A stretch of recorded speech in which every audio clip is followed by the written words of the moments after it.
Hello and welcome. My name is Jason and I'm the owner and founder of Reforming Trauma Coaching and Counseling. Today's video is going to be looking at the connection between narcissism or narcissists and toxic behaviors. So if you display toxic behaviors, or if somebody that you know displays toxic behaviors, does that automatically make you a narcissist? Let's go.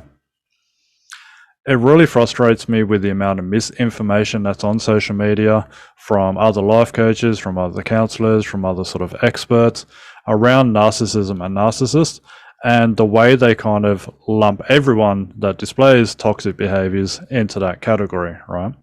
And a really good way to understand it is to think back to the COVID-19 pandemic and the way that it created a lot of stigma about a condition where a lot of symptoms could also mimic the COVID-19, right?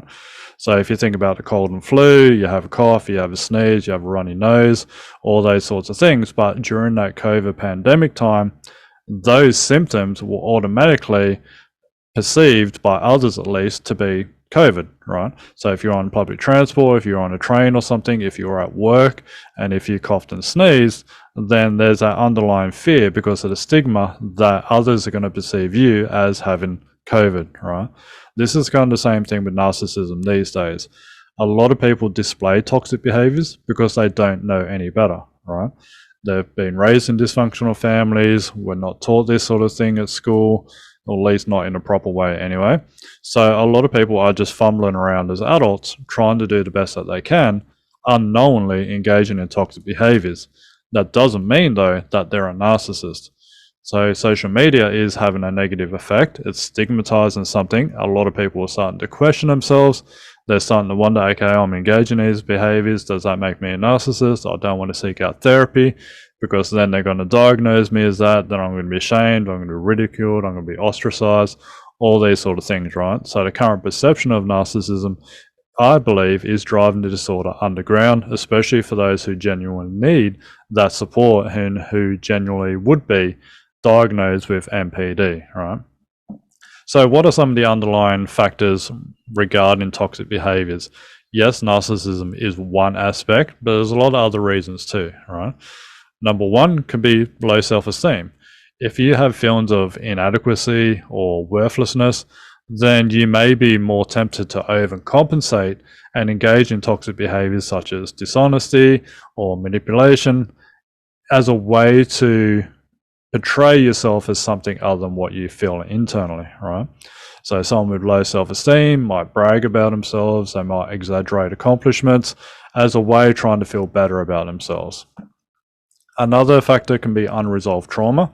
So if you haven't processed the trauma properly, if you haven't gone to therapy, if you need a therapy after a traumatic event, that past traumatic experience can shape a lot of your behaviors, right? Especially during trauma, it's a time when you perceive less control. So what do you try and do when the trauma is unresolved? You try and regain that control, right? So for some people, if they felt particularly vulnerable during a past traumatic event, they may now become very, very aggressive to try and overcompensate for that vulnerability they experienced then, right? What's the consequence of being aggressive towards people? It kind of limits the amount of people that are going to be willing to interact with you. And so you limit the possibility of being in that vulnerable position again, right? So that can be a consequence of unresolved trauma on toxic behaviors. Number three is insecurity. And I would think that this one applies to abusive people in relationships, at least. So an abusive person in a relationship will try and control and dominate their partner. They'll try and isolate them.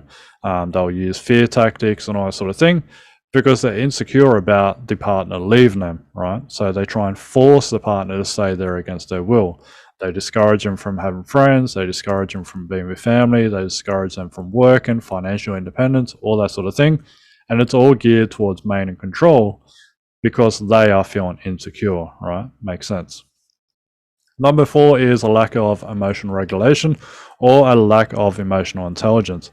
A lot of people engage in toxic behaviors such as yelling at people, screaming, arguing, even emotional withdrawal, so stonewalling, silent treatment and things like that, because they don't understand their emotions properly and they don't know how to regulate their emotions, right? So conflict arises in that moment. They're not able to recognize that they're angry, or they're not able to self-regulate that anger. And so they yell or scream, or they withdraw, and 3 days later they come back and they try and resolve the conflict again, right? But that's purely a lack of emotional intelligence and a lack of emotional regulation skills. This kind of leads into the fifth one too, about communication skills. So if you obviously had better skills at communicating, then you might be able to resolve conflict a lot quicker and a lot easier. So that it doesn't lead to escalations, it doesn't lead to outbursts and things like that.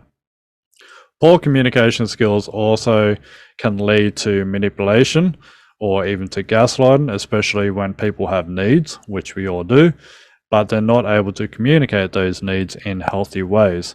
So what do? They become manipulative to try and get that need met, right? And that's purely, again, a product of not knowing any alternative ways. Number 6 is social or environmental influences.